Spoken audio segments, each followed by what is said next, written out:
and welcome guys. Now in this video we will be learning about correlation and covariance. Why? Because this is the only concept that is used in the principal component analysis that is very important to understand. So that's why let's first understand what is this correlation covariance, and then we'll understand the concept of PCA. Okay, that is principal component analysis. So, so covariance and correlation are two important statistical concepts that help us understand the relationship between two variables. While both concepts are related, they have some differences in their mathematical definition and geometric intuition. So covariance measures how two variables are linearly related to each other. It is a measure of joint variability of two random variables. So in other words, covariance measure how much two variables change together. So mathematically, covariance defined as covariance of x and y, summation of xi minus x dash yi minus y dash, therefore divided by n minus 1. So xi and yi are the individual element of x and y series. X dash and y dash are the mathematical mean of x and y series. N is the number of element in the series. So for example, if covariance of x and y is greater than 0, then x and y have a positive covariance, meaning that it tend to increase or decrease together. Then if covariance of x and y is less than 0, then x and y have a negative covariance, meaning they tend to have an inverse relationship. And if covariance of x and y equal to 0, then x and y are uncorrelated. So geometrically, covariance can be visualized as the degree of two variables that are spread out, or you can say concentrated relative to each other. So if two variables are highly correlated, they will have a strong positive covariance and will be tightly clustered around a line with the positive slope. So if two variables are negatively correlated, then they will have a strong negative covariance and will be tightly clustered around a line with the negative slope. So if two variables are uncorrelated, they will have a covariance of 0 and will be scattered randomly with no discernible pattern. Okay, now let's understand correlations. So most of us already know about correlation, what it is, since we have learned in the previous videos. So let me just explain one more time. So basically, this correlation measures the degree of which two variables are linearly related to each other, but it is different from covariance in that it is a standardized measure. It measures the strength and direction of relationship between two variables on the scale of -1 to 1. Mathematically, correlation is defined as correlation of x and y, okay, which is basically a covariance of x and y, the same formula that you see here, divided by it will be standard deviation of x into standard deviation of y. So this formula is standard deviation formula. Okay, so what be now basically so the correlation coefficient can be positive or negative, so indicating a positive or negative relationship between the variable. So a correlation of +1 indicates a perfect positive relationship, a correlation of -1 indicates a perfect negative relationship, and a correlation of 0 indicates no relationship between the variable. So geometrically, the correlation can be visualized as the cosine of angle between two vectors. So if two variables are positively related, the angle between them is acute, okay, and the correlation coefficient will be positive. So if the two variables are negatively correlated, the angle between them is obtuse, meaning that correlation coefficient is negative. So if two variables are uncorrelated, the angle between them is 90 degree and the correlation coefficient is 0. So let's understand through an example. Okay, so let me go to the next slides. Okay, so suppose we have a data set containing the daily temperature and ice cream sales of an ice cream shop over the 3-day period. Okay, here you can see the data. Now the very first thing that we have to do to calculate the variance between temperature and ice cream sales, we need to first calculate the mean of each variable. Okay, so mean formula is sum divided by number of occurrences, number of rows we have. Okay, so it will be 25 plus 28 plus 30 divided by 3, it will give us 27.67. Same for ice cream sales, we got 66.67.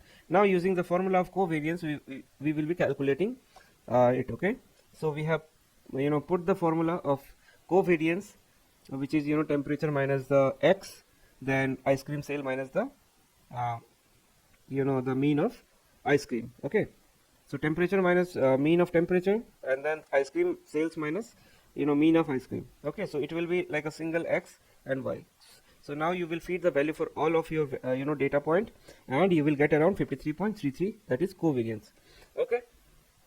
Now, since the covariance is positive, we can conclude that the temperature and ice cream sale are positively related, meaning that the higher temperature are associated with the higher, ice cream sales. Now, to calculate the correlation coefficient between temperature and ice cream sale, we need to calculate the standard deviation for each variable. So to find the standard deviation of temperature, what we will be doing is, so it will be 25 minus mean of temperature.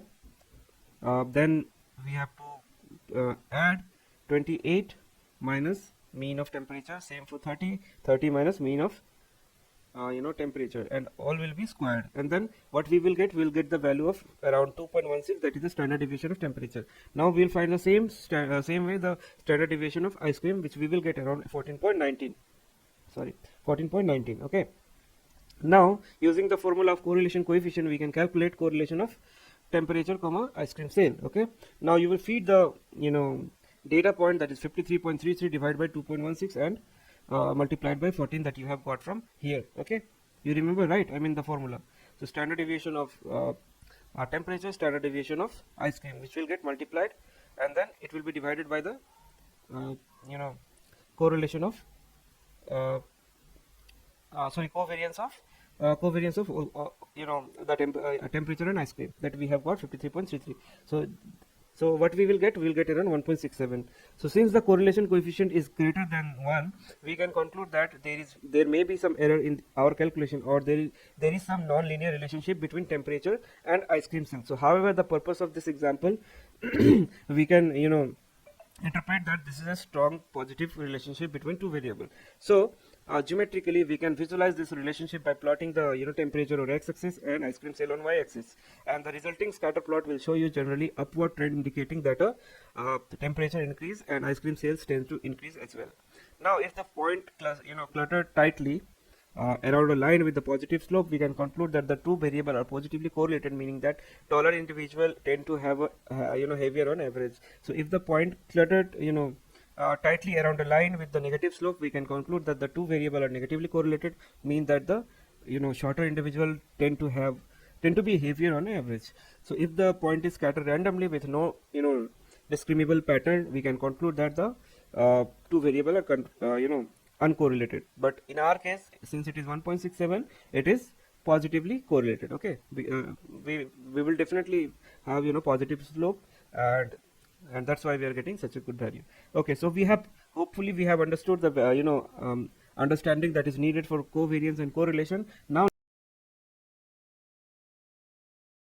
it will be very easy for us to understand the concept of principal component analysis, which is actually how the reduction in feature works. Okay, so now let's implement that previous example. So first of all, we need to import the NumPy. Okay, and let's create a data. Okay, so data one was temperature. Okay, another was ice cream sale. Okay, so let's see what all value we were having. Okay, 25, 30, 20, 30, 50, 70, 80. Okay, so let's feed the data 25, 28, 30, and next was 50, 70, and 80. Okay, now we need to make them array. np.array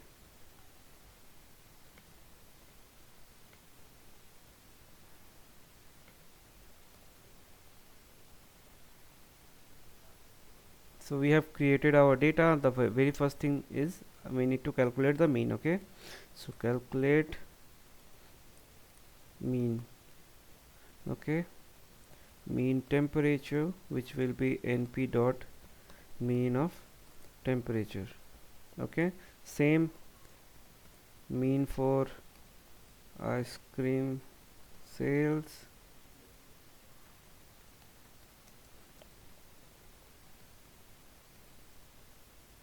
Okay, we are done with the mean part. Okay, so now let's calculate the covariance. Okay, so what is the formula of covariance? So it was some summation of sum. So we'll do np dot sum. Okay, so first of all we need to do variance of np dot sum. Okay, here we have to pass our temperature and mean temperature, then it will get multiplied with ice cream sales and then mean of ice cream sales, and then it will get divided by length of temperature, and we are done. Okay, so we have our covariance. Now what we need to do, we need to calculate the standard deviation. So let's calculate the standard deviation. So standard deviation of temperature equal to np dot standard deviation of temperature. Now again we need for ice cream sale, so it will be standard deviation of ice cream sales. Now let's calculate the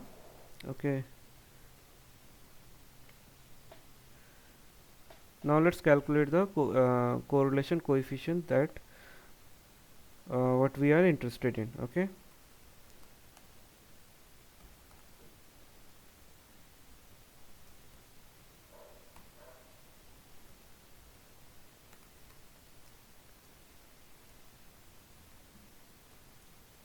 divide by, you will remember, right, standard deviation of the temperature multiplied by standard deviation of ice cream, right? Now let's get the answer. Now print it. Okay, f of correlation coefficient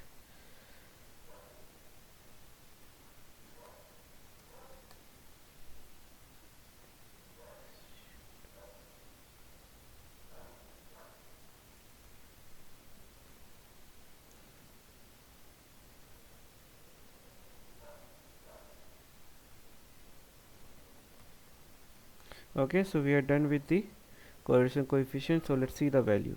So we are getting around 1, which means that there is a positive correlation between temperature and ice cream sales, that we were seeing in the PowerPoint presentation also. So hope you guys understood how to implement it, and let's see the PCA now. Okay, thank you.